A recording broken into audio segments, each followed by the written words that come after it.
Hola amigos, how are you doing? Welcome to a new video. Today I'm showing you exactly how I relax my hair at home at 6 months post relaxer. This routine is super beginner friendly. I'm showing you everything step by step and I'm explaining everything so that even if you've never relaxed your hair by yourself before, you will understand what I'm doing and why I'm doing it. So let's get into it. As you can already see, I divided my hair into 4 parts. So I pre-parted each quadrant into smaller pieces to speed up the application, and this will help prevent under processing or even over processing. It will help me work faster, which matters a lot when the relaxer is on. Just in case you don't know, pre-sectioning is literally the cheat code for relaxing your hair at home. It saves time, it reduces mistakes, and helps you apply the relaxer faster and more evenly. So now you're going to need to protect the already processed part of your hair with a petroleum jelly or hair cream. Basically, you are coating the length of your hair with as much hair cream as you can. So make sure the hair cream does not touch your new growth. You're only applying the hair cream from where the new growth stops. So basically only the straightened part of your hair. Do you get? This step is important because the length of your hair is the already straightened part of your hair, so it does not need further processing. But because it is almost impossible to relax your hair without relaxer touching the length of your hair, what we do to protect the length of your hair is to coat it with a petroleum jelly or hair cream. That's as much as we can do to prevent further processing. So even if relaxer touches the ends of your hair, you're not panicking. You already know that you protected it, so that petroleum jelly will not let the relaxer take effect. Also, this helps to prevent unnecessary thinning or breakage, and it is super important if you want thick, healthy, relaxed hair. So never forget that you need to always protect the previously processed parts of your hair so that they don't over process.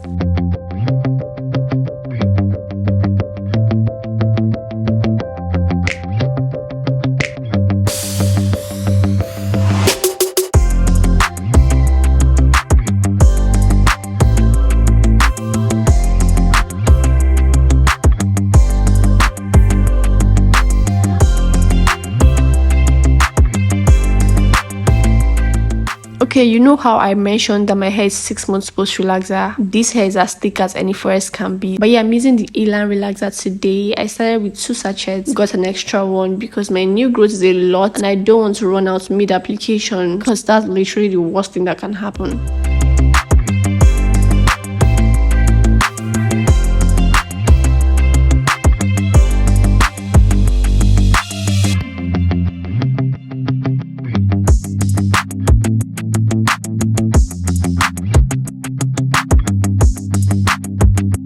If you're an avid relaxed hair girly, you know that relaxer burn happens fast. It happens way too easily, especially around the nape area and your edges. So before applying the relaxer, I always coat my hairline, the nape area, my edges, and anywhere else that is sensitive with hair cream or shea butter, depending on which you prefer. This will help to prevent relaxer burn and over processing, especially for sensitive areas.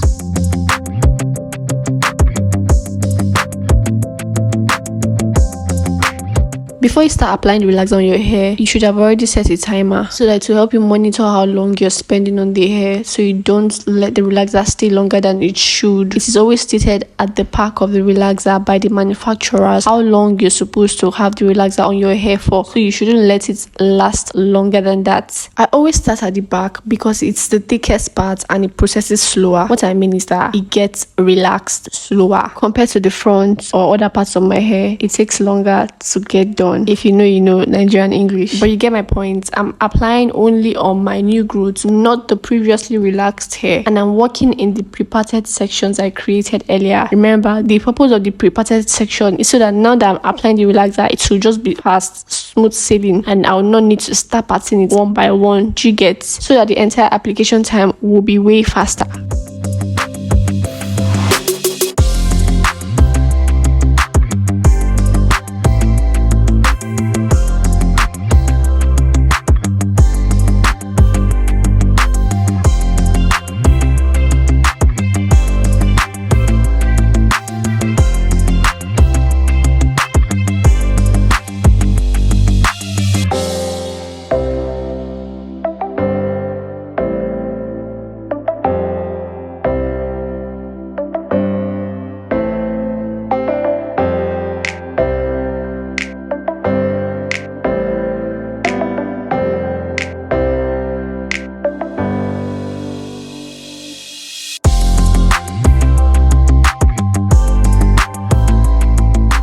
FYI, there's one mistake I made in this whole relaxer application process that I think you should take note of so that you don't make the same mistake, which is applying way too much relaxer at the back, that when it got to the front, I was now managing what is left of the relaxer. When you're starting off from the back, manage the relaxer so that when you get to the front, you still have more than enough to go round if you eventually need to go round again with the application process. So in my case, I was applying way too much relaxer at the back that when it got to the front, what was left was just not enough, but I found a way around it. So learn from my mistake and take note of that so that you will not run out of relaxer. Okay.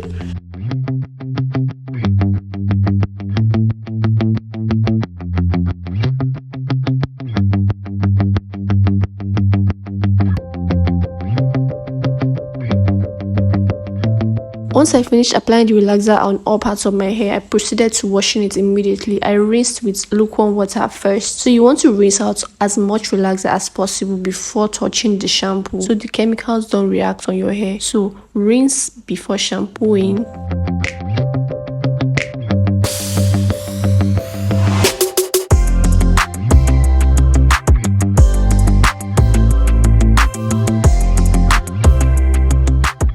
After washing off the relaxer, it's time to go in with the shampoo. But it is very important to note that you're not using any random shampoo here. You're specifically using a neutralizing shampoo. And what a neutralizing shampoo does is to balance the pH of your hair. So I'm using the neutralizing shampoo that came with the Elan Relaxer I used. As you apply the neutralizing shampoo on your hair and it starts foaming, the foam starts off looking pink. And you keep washing until it turns completely white. The white foam means that the relaxer is fully out of your hair. And you can rinse off and go in with your conditioner. And don't worry, you can go in with your regular conditioner. There's no such thing as a neutralizing conditioner that will say you should specifically use that one. Do you get? You can go with your regular conditioner. But as for your regular shampoos, they cannot stop the chemical process of that relaxer, which is why you should specifically use a neutralizing shampoo.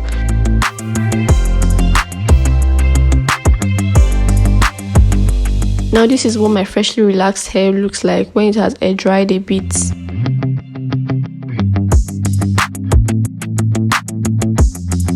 Do you know that the process of relaxing your hair breaks down protein bonds? So to build back some of those protein bonds, a protein treatment is absolutely necessary right after relaxing your hair.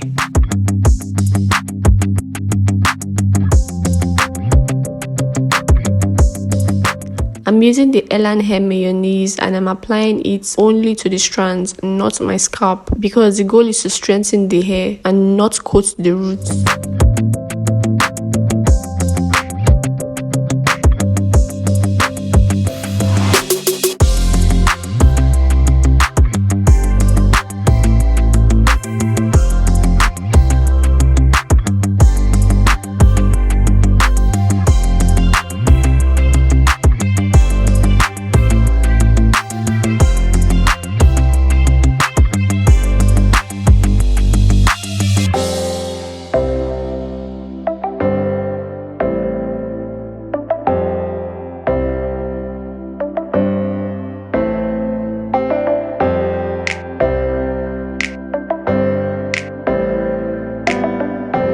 I'm using this disposable shower cap to cover my hair before I use a steam cap, and I'm going to leave that on for about 15 to 20 minutes so that the heat will let the treatment penetrate even more into my hair cuticles.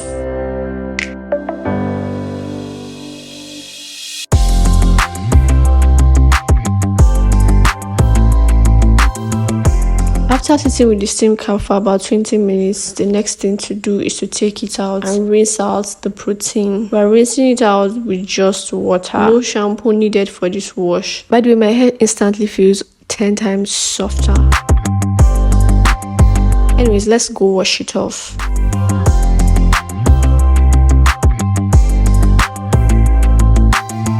I decided to wash it off cam and use this cotton t-shirt to dry it, because the next thing we're going to do is the deep conditioning treatment, which is equally as important as the protein treatment.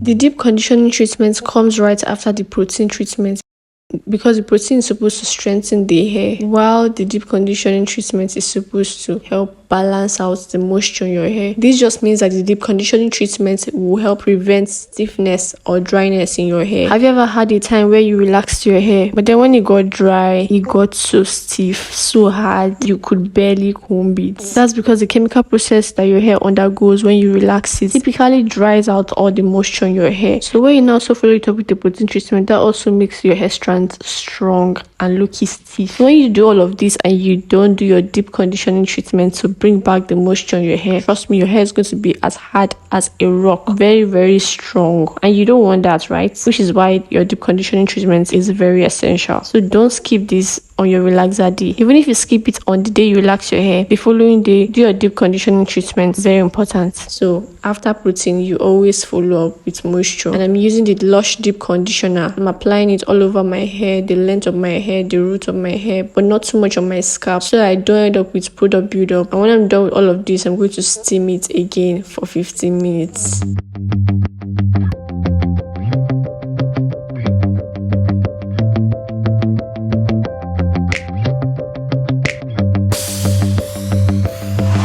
Did you notice the similarities between the steps we used when we were doing the protein treatment and what we're currently doing for the deep conditioning treatment? Yeah, they're basically almost the same thing. After sitting with the steam cap for some minutes, I went ahead to rinse off the deep conditioning treatment on my hair and just let my hair air dry. So this is what my hair looks like when it is about 80 to 90% dry.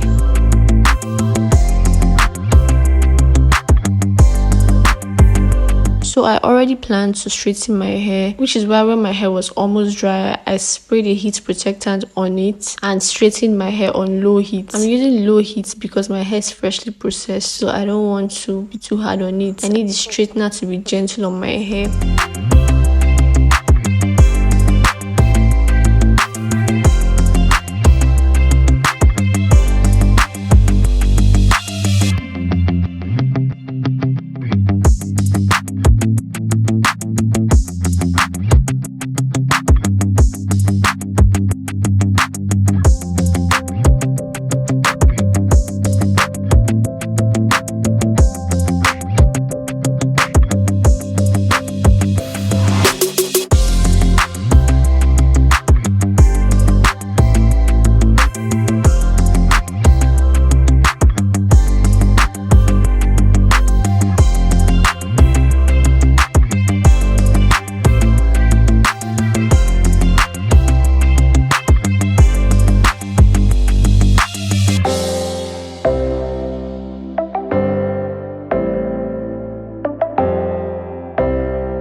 And this is the final look. Super silky and healthy. I didn't trim because I trimmed recently, but normally this is where I would dust my ends. So if you're due for a trim, you should definitely get your hair trimmed after relaxing your hair. So tell me, do you like the final look? Do you see the silky hair? Let me know if you have any questions or if there are any beginner friendly hair content you'd like to see from me, and I'll be sure to create any of that. If you found this video helpful, kindly hit the like button and subscribe to this channel if you're not already subscribed. Thank you so much for watching. I'll see you in my next one. Mwah. Bye.